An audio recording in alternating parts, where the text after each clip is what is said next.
各位憨友们，大家好，我是你们的胖叔。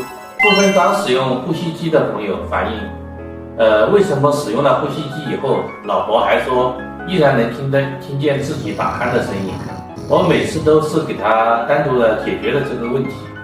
今天我就这个问题做一期视频，以后大家有同样的问题，就可以看一下我的视频了。我们要解决这个问题，首先要看一个数据。这个数据就是我们机器里面显示的 AHI 指数，看这个指数是不是达标。如果这个指数不达标，那就是另外一个问题了，就不在今天我讲的这个范围之内了。我今天要讲的就是，当 AHI 指数达标的时候，我们还依然打呼噜，这个问题该怎么去解决？我们今天就拿两款瑞思迈的机器来举例，如何去解决这个问题。首先，我们讲的是一款单水平 S10全自动呼吸机。我们要解决这个问题，我们首先要了解呼吸机的一些工作原理。我之前在很多视频都其实有说过了。当我们的气道发生堵塞的时候，因为共振而产生的呼噜声，而呼吸机是通过气压的压力把这个堵塞的气道打开，从而减少打鼾的发生几率。但是我们知道，机器向气道推的次数越多，使用的舒适度就会越低。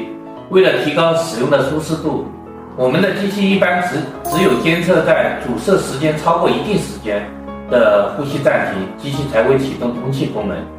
所以，当我们发生轻微的打鼾，呼吸机并没有启动工作。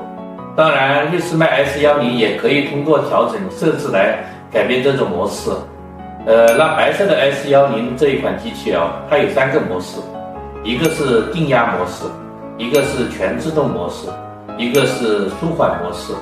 我们可以通过选择舒缓模式开启通气的触发灵敏度。全自动模式下，一般发生3次气道堵塞，机器才会触发压力通气。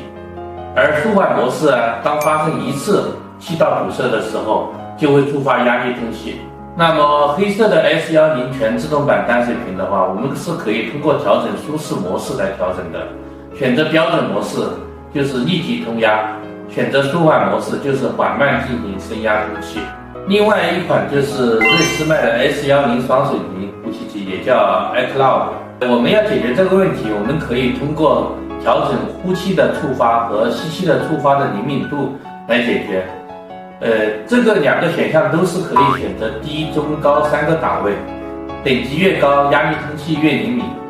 刚才举例讲了2款呼吸机的解决方案，其实虽然减少了打呼噜的次数，但是有可能会降低使用的舒适度。AHI 指标达到合理水平才是根本的目的。其实这些调整都是一些辅助的调试。好了，今天胖叔的视频就到这里结束了。我会陆续的给大家推出呼吸机的更多相关知识，希望大家关注我的视频栏目，我随时回复大家，谢谢。